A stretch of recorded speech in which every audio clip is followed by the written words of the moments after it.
अस्सलाम वालेकुम। I hope you all will be fine. तो आज की इस वीडियो में हम बहुत ही बेसिक सी चीज़ों के बारे में बात करेंगे जो कि आपको पता होना लाजमी है अगर आप क्रिप्टो करेंसी की ट्रेडिंग करना चाह रहे हैं। तो बिल्कुल सिंपल वे में मैं आपको सिखाने की कोशिश करूँगा, बताने की कोशिश करूँगा जितना मेरे पास नॉलेज है उसके लिहाज से। तो जिस तरह आप देख रहे हैं कि यहाँ पे मार्केट में एक स्पेसिफिक एरिया है जहाँ मार्केट जाती है और नीचे आ जाती है। देखिए, ये यहाँ मार्केट आई, नीचे आ गई, फिर दोबारा इसके करीब आई, तकरीबन करीब। तो मैं आपको बताता हूँ ये फुल ऊपर क्यों नहीं गई, ये भी मैं आपको बताऊँगा। अच्छा, फिर मार्केट तकरीबन ऊपर आई, फिर नीचे, फिर तकरीबन इस एरिया के करीब आई, फिर नीचे, फिर इसके एरिया के करीब आई, नीचे। अब आप देख सकते हैं ये लाइन आपको बता रही होगी कि ये तकरीबन सारों का तकरीबन एक ही एरिया है। असल में बेसिकली ये एरिया एक नहीं होता, हम इसको एक स्पेसिफिक लाइन से कंसीडर नहीं करते। इस जगह को हम एक रेंज कंसीडर करते हैं। इस रेंज में मार्केट आती है, इस रेंज में तो मार्केट नीचे चली जाती है। ठीक है। अच्छा, अब आप देख रहे होंगे कि कुछ एरियाज़ ऐसे भी हैं, जैसे मैं यहाँ बता देता हूँ। कुछ एरियाज़ ऐसे हैं कि मार्केट जब भी उन एरियाज़ पर नीचे की तरफ जाती है तो मार्केट फिर वहाँ से ऊपर चली जाती है। फिर ये नीचे की तरफ आई इस एरिया में, फिर ऊपर चली गई, फिर नीचे की तरफ इस एरिया में, फिर ऊपर चली गई। आखिर ये एरिया जो है, मतलब ये रेंज है, कभी भी स्पेसिफिकली एक लाइन से इस एरिया को कंसीडर नहीं करेंगे, इस एरिया को। ठीक है, एक रेंज से कंसीडर करेंगे, क्योंकि ज़रूरी नहीं कि हमेशा मार्केट उसी जगह को टच करके ही ऊपर है, ये ज़रूरी नहीं है। तो एक स्पेसिफिक रेंज होती है तो कुछ पॉइंट्स की। तो अब आप देख रहे हैं कि मार्केट यहाँ से नीचे नहीं जा रही। ठीक है। तो बेसिकली जो एरिया मार्केट को ऊपर ना जाने दे अपनी रेंज से, उसको हम कहते हैं रेजिस्टेंस। ठीक है। और जो एरिया मार्केट को नीचे ना जाने दे अपनी रेंज से, उसको हम कहते हैं सपोर्ट। ठीक है। इसका मतलब प्राइस यहाँ से ऊपर नहीं जाएगी। ठीक है। और इसका मतलब प्राइस यहाँ से नीचे नहीं जाएगी। अब इसके पीछे साइकोलॉजी क्या है? वो साइकोलॉजी कुछ यूँ है कि यहाँ पे होते हैं बायर्स। लेट्स सपोज मार्केट है 32.50 dollar, 32.50 cents, you can say 32.50। तो $32.50 पे है मार्केट। और मार्केट फॉर एग्ज़ाम्पल नीचे आई। ठीक है।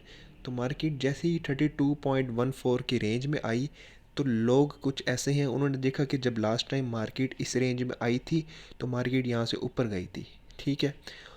तो इसी तरह जब हिस्टोरिकली आपने लास्ट अपनी रेंज को देखा कि ये सपोर्ट बनी है, तो इसी तरह एक साइकोलॉजी दो लोगों के माइंड में बैठ चुकी है कि अब मार्केट दोबारा ऊपर जाएगी यहाँ से। तो जैसे ही मार्केट नीचे आई तो लोगों ने इसको बाय कर लिया पिछली हिस्ट्री को देखते हुए। ठीक है, इसलिए मार्केट यहाँ से ऊपर चली गई। अच्छा, अब जैसे मार्केट यहाँ पे आई तो लोगों ने पिछली हिस्ट्री को देखते हुए यहाँ पे मार्केट इसको कॉइन को सेल कर दिया, मार्केट नीचे आ गई। लोगों ने देखा कि पहले भी मार्केट यहाँ से नीचे गई है तो अब भी यहाँ से नीचे जाएगी। ठीक है। इसी तरह मार्केट जैसे नीचे आई तो लोगों ने पिछली दो हिस्ट्रीज़ को देखा, इन हिस्ट्रीज़ को फॉलो करते हुए लोगों ने यहाँ से बाइंग की। और दोबारा ऊपर जैसे मार्केट गए तो पिछली हिस्ट्री को फॉलो करते हुए यहाँ पे थोड़ी सी पहले सेलिंग कर दी। वो डर रहे थे कि शायद मार्केट अब दोबारा यहाँ पे जाती भी है या नहीं जाती। तो इसको सपोर्ट एंड रेजिस्टेंस कहते हैं। सपोर्ट एंड रेजिस्टेंस बहुत ही जो है बेसिक सी चीज़ें होती हैं मार्केट में। ठीक है। और ज़रूरी नहीं कि हमेशा सपोर्ट एंड रेजिस्टेंस सेम ही रहें। ठीक है। ये सपोर्ट एंड रेजिस्टेंस ब्रेक भी हो सकती है। वो इस सेंस में ब्रेक हो सकती है, लेट्स सपोज यहाँ पे मार्केट आई। ठीक है। लोगों ने यहाँ पे सेलिंग नहीं की, लोगों ने और बाइंग शुरू कर दी। ठीक है। तो यहाँ से मार्केट ऊपर चली गई। ठीक है। लेट्स सपोज मार्केट देखें, अब ये पिछली तीन सपोर्ट आप देख रहे हैं। अगर लेट्स सपोज मार्केट यहाँ पे दोबारा इस सपोर्ट पे आई, देखें सपोर्ट पे आई हुई है मार्केट, लेकिन लोगों ने यहाँ से बाइंग ही नहीं की। जब कॉइन को सपोर्ट ही नहीं मिली, यहाँ पे लोगों ने उसको ख़रीदा ही नहीं, तो ज़ाहिर है एक चीज़ को लोग ख़रीद ही नहीं रहे तो उसका रेट और नीचे जाएगा। ठीक है। तो ये रेट इसका नीचे चला गया। यहाँ से लोगों ने बाइंग की, मार्केट ऊपर आई, फिर बाइंग की, ऊपर आई, अब ये इसकी नई सपोर्ट बन चुकी है। ठीक है। जब भी कोई सपोर्ट ब्रेक होती है तो मार्केट जब उस सपोर्ट को ब्रेक करके नीचे जाएगी तो नेक्स्ट टाइम वही सपोर्ट उस मार्केट की रेजिस्टेंस बन जाएगी। देखा, ये पहले सपोर्ट थी, लेकिन जब ये नीचे गई है और ऊपर जब आई है तो ये सपोर्ट जो थी अब ये मार्केट की रेजिस्टेंस बन चुकी है। तो बाकी शॉर्ट और लॉन्ग ट्रेड्स जैसे मैंने आपको बताया, शॉर्ट ट्रेड होती है कि आपने ऊपर से नीचे की तरफ, जब मैं आपको बहुत ही ईजी वर्ड्स में बता रहा हूँ, जब ऊपर से नीचे की तरफ मार्केट जाएगी तो आपने शॉर्ट ट्रेड करनी है। शॉर्ट ट्रेड, और बाकी जब नीचे से ऊपर की तरफ जाएगी मार्केट तो आपने लॉन्ग ट्रेड करनी है, ठीक है। बाइंग और सेलिंग जिसको कहते हैं, लॉन्ग को बाय कहते हैं और शॉर्ट को हम सेलिंग कहते हैं, सेल ट्रेड।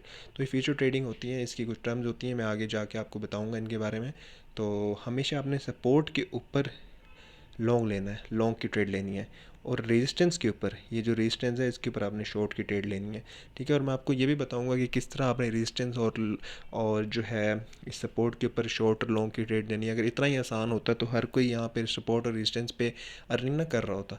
अगर कोई लॉस ही नहीं करेगा तो हम प्रॉफिट कैसे कमाएंगे। इस मार्केट में हमेशा 95% जो है लोग वो लॉस करते हैं और 5% लोग कमाते हैं, ठीक है। उन 95% लोगों का जो लॉस होता है वो 5% लोगों को मिलता है, और 5% में आने के लिए आपको सीखना पड़ेगा, और इसका कोई शॉर्टकट नहीं है, इसको सीख के ही आप कुछ कर सकते हैं।